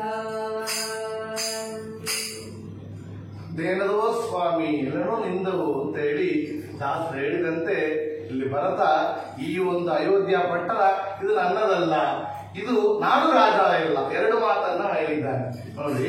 14 ವರ್ಷ ಅಲ್ಲಿ ನಾರ್ಮಡಿಯನ್ನು ಇಟ್ಟುಕೊಂಡು ತಪಸ್ಸನ್ನು ಮಾಡಿದ ಭರತ ಮನಸ್ಸಲ್ಲಿ ತಗೊಂಡ ದೊಡ್ಡ ಸಂಕಲ್ಪ ಅಂದರೆ ಈ ಅಯೋಧ್ಯ ಪಟ್ಟಣ ನನ್ನದಲ್ಲ, ನಾನು ರಾಜ ಅಲ್ಲ. ಇದೇನು ವಿಷಯ? ನಾವು ನೋಡುವಂತಹ ಎಲ್ಲ ಕಾರ್ಯದಲ್ಲಿ ನಾನು ನನ್ನದು ಎಂಬ ಎರಡು ಒಂದು ನಮಗೆ ಸಾಧನೆಗೆ ಅಡ್ಡ ಮಾಡುತ್ತೆ ಅಂತ ಹೇಳ್ತಾರೆ. ಈ ದೇಹದಿಂದ ಪ್ರಾರಂಭ ಮಾಡಿ ನಾವು ಸಂಪಾದನೆ ಮಾಡಿದಂತಹ ಎಲ್ಲ ವಸ್ತುಗಳು, ಮಕ್ಕಳು ಎಲ್ಲನೇ ಕೂಡ ನನ್ನದು ಅಂತ ಹೇಳಿದಾಗ ನಮಗೆ ಅಲ್ಲಿ ಒಂದು ಬಾಂಧವ್ಯ ಬಂದು ಬಿಡುತ್ತೆ, ಒಂದು ಏನಾಗುತ್ತೆ, ಒಂದು ಮೋಹ ಉಂಟು ಮಾಡುತ್ತೆ ಅಂತ ಹೇಳುದು. ಅದರಿಂದ ದಾಸರು ಹೇಳ್ತಾರೆ, ನಾನು ನನ್ನದು ಎಂಬ ನರಕದೊಳಗೆ ಬಿದ್ದು ಕಷ್ಟಪಟ್ಟ ಹೇಳ್ತಾನೆ. ಎಷ್ಟೋ ಜನ್ಮಗಳಲ್ಲಿ ಬಂದು ಮತ್ತು ಮಮಕಾರ ಅಹಂಕಾರ, ನಾನು ನನ್ನದು. ನೋಡಿ, ನಮ್ಮ ಮನೆಯಲ್ಲಿ ಮಕ್ಕಳು ಬಿದ್ದು ಬಿಡುತ್ತು ಅಂತ ಹೇಳ್ತಾರೆ. ಕನ್ನಡ ನಮ್ಮ ಮಕ್ಕಳು ಕಳೆ ಬಿದ್ದಿದೆಯೋ ಓಡಿ ಹೋಗಿ ಅಳುತ್ತೇವು, ಒಂದು ಟೆನ್ಷನ್ ಆಗಿಕೊಳ್ತೇವೆ, ನೋಡುತ್ತೇವೆ. ಇಲ್ಲಲ್ಲ, ಪಕ್ಕದ ಮರ ಕೂಸು ಒಂದರ್ಥ ಟೆನ್ಷನ್ ಕಮ್ಮಿ ಆಗಿಬಿಡುತ್ತೆ. ಬಿದ್ದ ಮಗು ಬಿದ್ದದ್ದೇ, ನೋವು ಇದ್ದದ್ದೇ. ಆದ್ರೆ ನನ್ನ ಮಗು ಅಂತ ಕೇಳಿದಾಗ ಬಂದ ಒಂದು ದುಃಖ ಪಕ್ಕದ ಮಣ ಕೂಸು ಅಂತ ಹೇಳಿದಾಗ ಕೊಂಚ ಕಡಿಮೆ ಆಗಿಬಿಡುತ್ತೆ. ಇಲ್ಲಿಲ್ಲ, ಪಕ್ಕದ ಮನೆ ಇಲ್ಲ ಅಂತ ಬೇರೆ ಬೀದಿಯಲ್ಲಿ ಇರುವಂತಹ ಒಂದು ಮಗು, ಆಗ ಇನ್ನೂ ಕೊಂಚ ನಮಗೆ ಏನಾಗುತ್ತೆ, ಇನ್ನೂ ದುಃಖ ಕಡಿಮೆ ಆಗುತ್ತೆ. ಇನ್ನು ನ್ಯೂಸ್ ಪೇಪರ್ ನೋಡ್ತೇವೆ, ಯಾರೋ ಒಂದು ಊರಿನಲ್ಲಿ ಯಾರೋ ಒಂದು ಮಗು ಬಿದ್ದಿದೆ, ನಮಗೆ ನ್ಯೂಸ್ ಪೇಪರ್ ರೀಡಿಂಗ್ ಮಾತ್ರ ಅಷ್ಟೇ, ರೀಡ್ ಮಾಡಿ ಹಾಗೇ ಓದ್ತಾ ಇದ್ದೇವೆ. ಆಗ ಇದು ಏನು ಕಾರಣ ಅಂತ ಕೇಳಿದರೆ ನಾವಿಟ್ಟುಕೊಳ್ಳುವ ಆ ಒಂದು ವಿಮೋಹ, ಅದರಿಂದ ಈ ಒಂದು ಮಮಕಾರ ಅಹಂಕಾರ, ನಾನು ನನ್ನದು ಅಂತ ಹೇಳಿದಾಗ ಅದರಿಂದ ಬರುವಂತಹ ದುಃಖವೇ ಕಾರಣವೇ ಹೊತ್ತು ಇದರಲ್ಲಿ ಬಂಧನ ನಾವು ಮಾಡಿಕೊಳ್ಳದೆ ನಾನು ನನ್ನದ ಎಂಬ ಆ ಒಂದು ಚಿಂತನೆಯಿಂದ ಬರುವುದು ಎಂಬ ವಿಷಯವನ್ನ ಕೂಡ ದಾಸರು ಹೇಳುತ್ತಾರೆ.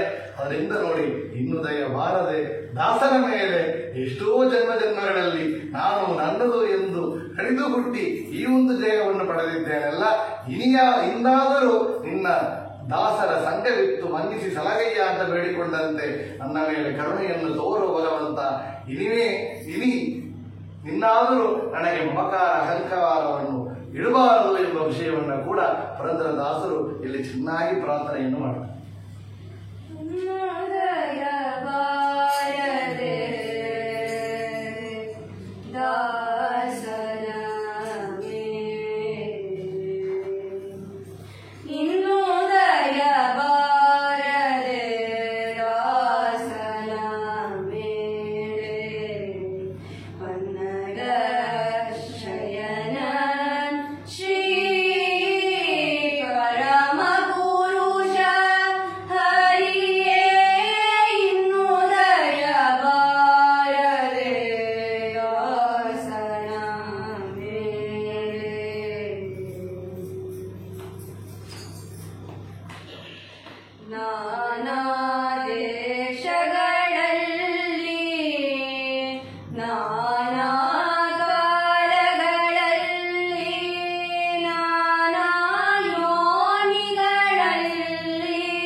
ಕರ್ಮಗಳೆಲ್ಲ ನೀನೇ ಯಾರು ಮಾಡಿದ್ದು ಅಂತ ಕೇಳಿದ್ರು ಭಗವಂತ. ನೀನೇ ಇದ್ದು ಮಾಡಿಸಿದ್ದು ಎಂಬ ವಿಷಯವನ್ನ ಕೂಡ ತಿಳಿಯಬೇಕು ಅಂತ ದಾಸರು ಹೇಳ್ತಾರೆ.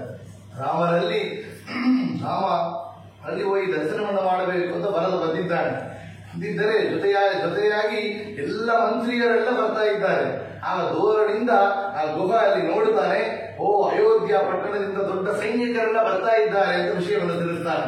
ಲಕ್ಷ್ಮಣ ಆ ಕ್ಷಣ ತನ್ನ ಬಿಲ್ಲನ್ನು ತೆಗೆದ, ಬಾಣವನ್ನು ತೆಗೆದ, ಹೊಡೆದು ಬಿಡುತ್ತೇನೆ ಅಂತ ಹೊರಟಿದ್ದ.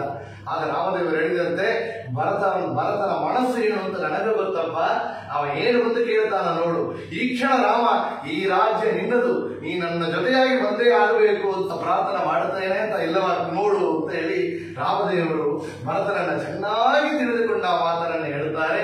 ಅದೇ ರೀತಿಯಲ್ಲಿ ಭರತ ಓಡಿ ಬಂದು ರಾಮದೇವರು ಪಾದಾರವಿಂದಗಳಲ್ಲಿ ಸಾಷ್ಟಾಂಗವಾಗಿ ನಮಸ್ಕಾರವನ್ನು ಮಾಡಿ, ಸ್ವಾಮಿ ನನ್ನ ಬಿಟ್ಟು ಬಂದಿಲ್ಲಪ್ಪ, ನಿನ್ನ ರಾಜ್ಯ ಅದು ನಿನ್ನದು, ರಾಮದೇವ ಅಯೋಧ್ಯ ಪಟ್ಟಣ ನಿನ್ನದು, ನಾನು ರಾಜ ಆಲಕ್ಕೆ ಸಾಧ್ಯವೇ ಇಲ್ಲ ಸ್ವಾಮಿ, ಈ ಕ್ಷಣ ನನ್ನ ಜೊತೆಯಾಗಿ ಬರಬೇಕು, ಸಿಂಹಾಸನ ಕೊಡಬೇಕು, ಪಟ್ಟಾಭಿಷೇಕವನ್ನು ಸ್ವೀಕಾರ ಮಾಡಬೇಕು ಅಂತ ಪ್ರಾರ್ಥನೆಯನ್ನು ಮಾಡಿದಾಗ ರಾಮದೇವರು ಹೇಳಿದಂತೆ, ತಂದೆಗೆ ಕೊಟ್ಟ ಮಾತು ಪಿತೃವಾಕ್ಯ ಪರಿಪಾಲನವನ್ನು ಮಾಡಬೇಕಾಗಿದೆ, ಮಾತನ್ನ ಮೀರಬಾರದಪ್ಪ, ನಾನು ಸತ್ಯ ಸಂಕಲ್ಪ ಸತ್ಯವನ್ನು ಕೊಟ್ಟಿದ್ದೇನೆ, ಸತ್ಯ ಮಾತನ್ನು ನುಡಿಸಬೇಕು, ಸತ್ಯವಾಗಿ ನಡೆಯಬೇಕು ಅಂತ ಹೇಳಿ, ಆದರೆ ನೀ ಪ್ರಾರ್ಥನೆ ಮಾಡಿದಕ್ಕಾಗಿ ನಾನು ನನ್ನ ಪಾದುಗೆಯನ್ನು ಕೊಡುತ್ತೇನೆ.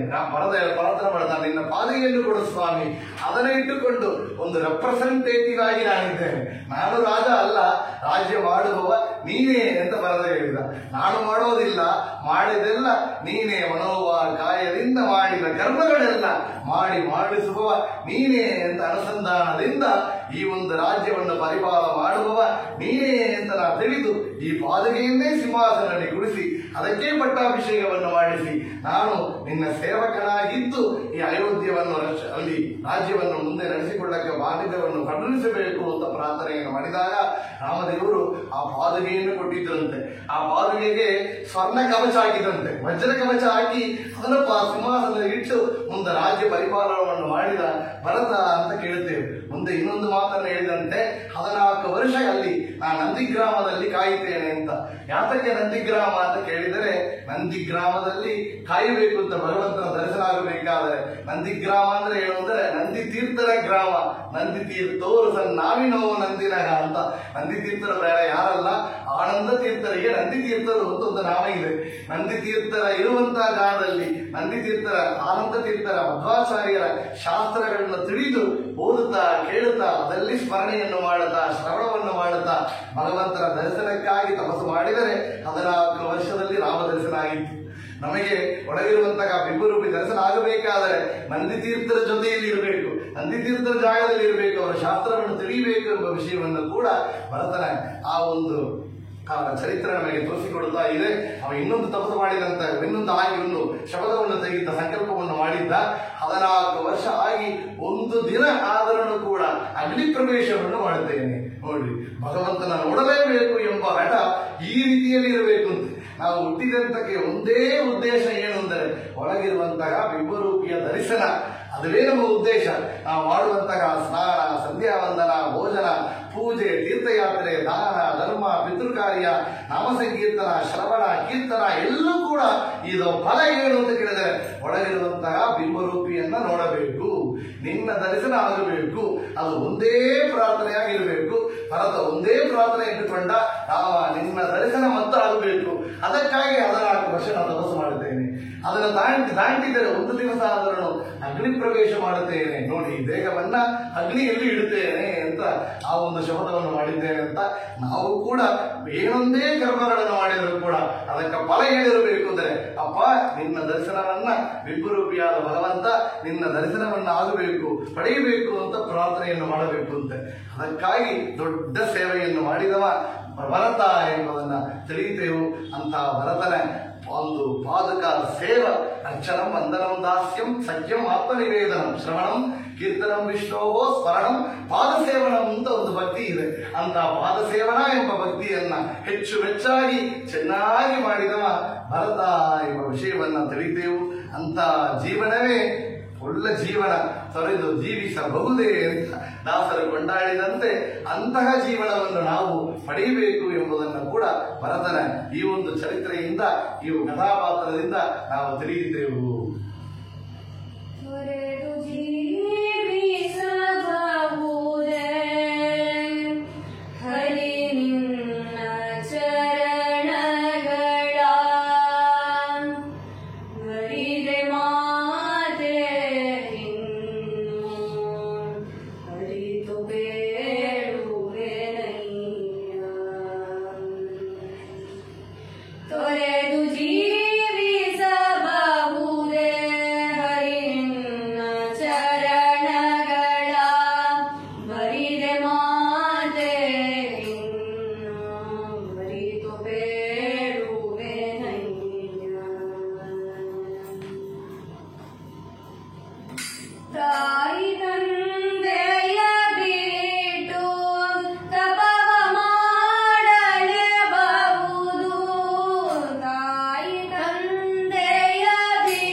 ತಗ್ಗಿಸ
ಜೀವನಕ್ಕೆ ಬೇಕಾದಂತಹ ಎಷ್ಟೋ ವಿಷಯಗಳನ್ನ ತೋರಿಸಿಕೊಟ್ಟಿದೆ.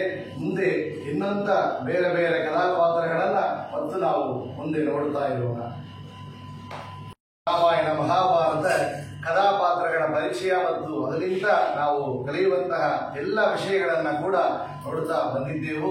ವಿಶೇಷವಾಗಿ ರಾಮಾಯಣ ಕಥಾಪಾತ್ರಗಳಿಗೆ ಬಂದ ಒಬ್ಬೊಬ್ಬರು ಕೂಡ ಅವರಲ್ಲಿ ನಾವು ಏನು ಕಲಿಯಬೇಕು, ಏನು ಮಾಡಬೇಕು, ಏನು ಮಾಡಬಾರದು ಎಂಬ ವಿಷಯಗಳನ್ನ ಕೂಡ ಸಂಕ್ಷಿಪ್ತವಾಗಿ ಈ ಒಂದು ದಾಸ ಸಾಹಿತ್ಯವನ್ನು ಇಟ್ಟುಕೊಂಡು ಮಾಡಿದಂತಹ ಈ ಹರಿಕಥಾ ಶ್ರವಣ ಕೀರ್ತನ ಈ ಒಂದು ಜ್ಞಾನ ಕಾರ್ಯದಲ್ಲಿ ವಿಶೇಷವಾಗಿ ಇದರಲ್ಲಿ ಪಾಲ್ಗೊಂಡಿರುವ ಎಲ್ಲ ಜನರಿಗೂ ಕೂಡ ವಿಶೇಷವಾಗಿ ಭಗವಂತ ಆಯುಷ್ಯ ಆರೋಗ್ಯವನ್ನು ಕರುಣಿಸಲಿ, ಎಲ್ಲ ರೋಗಗಳನ್ನು ಪರಿಹಾರ ಮಾಡುತ್ತಾ ಸಕಾಲದಲ್ಲಿ ನಮ್ಮ ಮಕ್ಕಳಿಗೆಲ್ಲ ವಿಭಾಗವಾಗಿ ಧರ್ಮ ಮಾರ್ಗದಲ್ಲಿ ಇರುವಂತಹ ಕರುಣೆಯನ್ನು ಭಗವಂತ ಅನುಗ್ರಹವನ್ನು ಮಾಡಲಿ. ಸತ್ಸಂತಾನ ಬೇಡುವವರಿಗೆ ಸತ್ಸಂತಾನ ಭಾಗ್ಯವನ್ನು ಕೊಟ್ಟು ಹುಟ್ಟಿದ ಮಕ್ಕಳೆಲ್ಲರೂ ಕೂಡ ಭಗವಂತನ ಭಕ್ತರಾಗಿರುವಂತಹ ಭಾಗ್ಯವನ್ನು ಕರುಣಿಸಲಿ, ಜ್ಞಾನ ಭಕ್ತಿ ವೈರಾಗ್ಯವನ್ನು ನೀಡಲಿ ಎಂದು ಪ್ರಾರ್ಥನೆ ಮಾಡುತ್ತಾ, ವಿಶೇಷವಾಗಿ ನಮ್ಮ ಜೊತೆಯಾಗಿ ಇಲ್ಲಿ ಹರಿಕಥೆಯನ್ನು ಮಾಡಿಕೊಟ್ಟಿರುವ ದಾಸ ಸಾಹಿತ್ಯವನ್ನು ಮಾಡಿಕೊಟ್ಟಿರುವ ಶ್ವೇತಾ ಮತ್ತು ಅಂಜನಾ ಇಬ್ಬರಿಗೂ ಕೂಡ ವಿಶೇಷವಾಗಿ ಆಯುಷ್ಯ ಆರೋಗ್ಯವನ್ನು ಸಂಪತ್ತನ್ನು ಭಗವಂತ ನೀಡಲಿ. ಅವರಿಂದ ವಿಶೇಷವಾಗಿ ಈ ಒಂದು ಜ್ಞಾನ ಕಾರ್ಯ ದಾಸ ಸಾಹಿತ್ಯ ಪ್ರಚಾರ ನಡೆಯಲಿ, ಮೇಲು ಮೇಲು ನಡೆಯಲಿ ಎಂದು ಪ್ರಾರ್ಥನೆಯನ್ನು ಮಾಡಿ ಅವರಿಗೆ ಆಶೀರ್ವಾದವನ್ನು ಕೂಡ ಮಾಡುತ್ತಾ, ಈ ಒಂದು ಭಾಗವನ್ನ ಹರಿವಾಯು ಗುರುಗಳ ಅನುಗ್ರಹದಿಂದ ಮಾಡಿದ ಈ ಒಂದು ಭಾಗವನ್ನ ಸಮಸ್ತ ಗುರುಗಳ ಅಂತರ್ಯಾಮಿಯಾದ ಭಾರತೀಯ ರಮಣ ಮುಖ್ಯ ಪ್ರಾಣ ಅಂತರ್ಗತ ಸೀತಾಪತಿ ರಾಮಚಂದ್ರ ದೇವರ ಪಾದಾರವಿಂದಗಳಲ್ಲಿ ಸಮರ್ಪಣ ಮಾಡುತ್ತಾ ಈ ಒಂದು ಮಂಗಳವನ್ನು ಹೇಳುತ್ತೇವೆ. ಇಂದಿವರಾಕ್ಷಗೆ ಯುವರಾಜವರದಗೆ ಇಂದಿರಾ ರಮಣ ಗೋವಿಂದ ಹರಿಗೆ ನಂದನ ಕಂದಗೆ ನವನೀತ ಚೋರಗೆ ಬೃಂದಾರ ಕೇಂದ್ರ ಉಡುಪಿಯ ಕೃಷ್ಣಗೆ ಜಯಮಂಗಳಂ ನಿತ್ಯ ಶುಭಮಂಗಳಂ ಜಯಮಂಗಳಂ ನಿತ್ಯ ಶುಭಮಂಗಳಂ ಶ್ರೀರಾಬ್ಧಿವಾಸಗೆ ಶ್ರೀಜನ ಪಾಲಗೆ ಮಾರನ ಪಡೆದ ಮಂಗಳ ಮೂರ್ತಿಗೆ ಚಾರು ಚರಣಾದಿಂದ ಜನ್ಮ ಗಂಗೆಯ ಪಡೆದ ಕಾರುಣ್ಯ ಮೂರ್ತಿ ಕೌಸ್ತುಭಗಾರಿಗೆ ಜಯಮಂಗಳಂ ನಿತ್ಯ ಶುಭಮಂಗಳಂ ಜಯಮಂಗಳಂ ನಿತ್ಯ ಶುಭಮಂಗಳಂ ವ್ಯಾಸಾವತಾರಗೆ ವೇದ ಉದ್ಧಾರಗೆ ವಾಸಿತಾನಂದ ಪರ ಸಕಲೇಶಗೆ ವಾಸುದೇವನ ಮೂರ್ತಿ ಪುನಂದರ ವಿಧರಗೆ ದಾಸರನು ಕಾಯ್ದ ರುಕ್ಮಿಣಿ ರಮಣಗೆ ಜಯಮಂಗಳಂ ನಿತ್ಯ ಶುಭಮಂಗಳಂ ಜಯಮಂಗಳಂ ನಿತ್ಯ ಶುಭಮಂಗಳಂ ಜಯಮಂಗಳಂ ನಿತ್ಯ ಶುಭಮಂಗಳಂ. ಅನುಗ್ರಹದಿಂದ ಚೆನ್ನಾಗಿ ಶ್ವೇತಾ ಮತ್ತು ಅಂಜನಾ ಜೊತೆ ದಿವ್ಯ ಗಾನವನ್ನು ಮಾಡಿದ್ದಾರೆ. ಅವರಿಗೆ ಪರಿಪೂರ್ಣ ಅನುಗ್ರಹವನ್ನು ಆಗಲಿ ಮೇಲು ಮರೆ ಮತ್ತು ಆಶೀರ್ವಾದವನ್ನು ಮಾಡುತ್ತಾ ಈ ಒಂದು ಭಾಗವನ್ನ ಸಮಸ್ತ ಗುರುಗಳ ಅಂತರ್ಯಾಮಿಯಾದ ಭಾರತೀಯ ರಮಣ ಮುಖ್ಯ ಪ್ರಾಣ ಅಂತರ್ಗತ ಸೀತಾಪತಿ ರಾಮಚಂದ್ರ ಮೂರ್ತಿ ಪಾದಾರವಿಂದಗಳಲ್ಲಿ ಸಮರ್ಪಣ ಮಾಡುತ್ತಾ ಶ್ರೀಕೃಷ್ಣಾರ್ಪಣಮಸ್ತು ಅಂತ ಹೇಳಿ ಮಂಗಳವನ್ನು ಮಾಡುತ್ತೇವೆ. ಕಾಯೇನ ವಾಚಾ ಮನಸೇಂದ್ರಿಯೇವ ಬುದ್ಧ್ಯಾತ್ಮನ ವಾಚನ ಕರೋಮಿ ಯತ್ಯ ಸಕಲಂ ಪರಸ್ಮೈ ನಾರಾಯಣಾಯಿತಿ ಸಮರ್ಪಯಾಮಿ. ಶ್ರೀಕೃಷ್ಣಾರ್ಪಣಮಸ್ತು. ಹರೇ ಶ್ರೀನಿವಾಸ ಹರೇ ಶ್ರೀನಿವಾಸ.